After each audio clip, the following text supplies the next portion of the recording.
عالم لیکي ما دوه داسې شیان زده کړي چې د ژوندانه په ټولو ستونزو کې راته آساني را بخلي. له هغو نه یو همت او بل د وخت پابندي ده.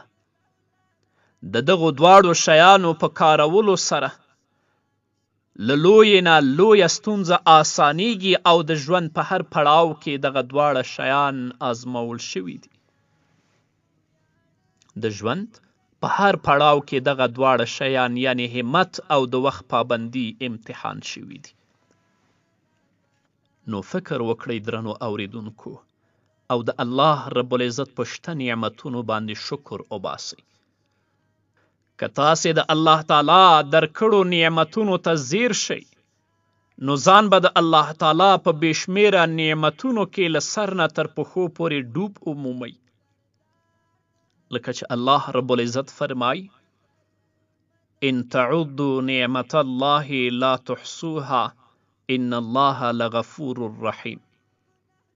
که تاسې د الله تعالی د نعمتونو شمیرل وغواړئ نو نشئ شمیرلی. حقیقت دا دی چې الله رب العزت ډیر بخونکی او مهربان دی. بره ښکته مخې ته شاته له هرې لورې پر تاسې الله تعالی خپل نعمتونه لورولی دي. روغ بدن، سوله ییز چاپیریال، کور، کالی، خوراکي او څښاکي توکي، د موافق هوا او اوبو شتون، سترګې، ژبه، لاس او پښې دا ټول څومره اریانوونکي نعمتونه دي.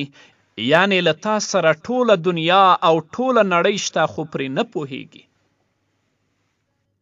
الله تعالی په خپل کلام کې فرمای واسبغ علیکم نعمه ظاهره وباطنه. الله تعالی خپل ښکاره او پټ نعمتونه پر تاسې تمام کړي دي. ته دوه سترګې، یوه ژبه، دوه شونډې، دوه لاسونه او دوه پښې هم لري. فبأي آلاء ربکما تکذبان. نو تاسې به د خپل رب کم نعمت دروغ وګڼئ. تاسې ته دا څه وړه خبره ښکاري چې سړی دې پر خپلو پښو ګرځي. ډیر داسې خلک شته چې له دغه نعمته بې برخې دي او پر خپلو پښو د ګرځېدو په ارمان دي. ته څومره په خواږه خوب ویدې، خو څومره داسې سترګې شته چې د درد او یا څه ستونزې له امله د خوب لارې څاري. او که الله مکړه غمونه او اندېښنې دې له سترګو خوبونه وتښتوي ته بیا ویده کیدی شي. همدا شان تا خپله ګېډه له خوندورو خوړو ډکه کړه، خو څومره داسې خلک شته چې د ناروغي او یا نیستي له امله له خوندورو خوړو نه بې برخې دي. او که د هغوی په څیر ستا ګېډه هم له ناروغیو او دردونو ډکه شي نو څنګه به دې خوراک او څښاک زړه ته وشي. الله تعالی درته قوي سامعه درکړي چې له امله یې اورېدل کولی شي. او څومره داسې خلک شته چې ښه روغ جوړ غوږونه لري خو اورېدل پرې نشي کولی. الله تعالی تا ته لیدونکې سترګې درکړې دي، سره له دې چې تا به په ټولنه کې څومره ړانده لیدلي وي چې د لیدو په ارمان وي.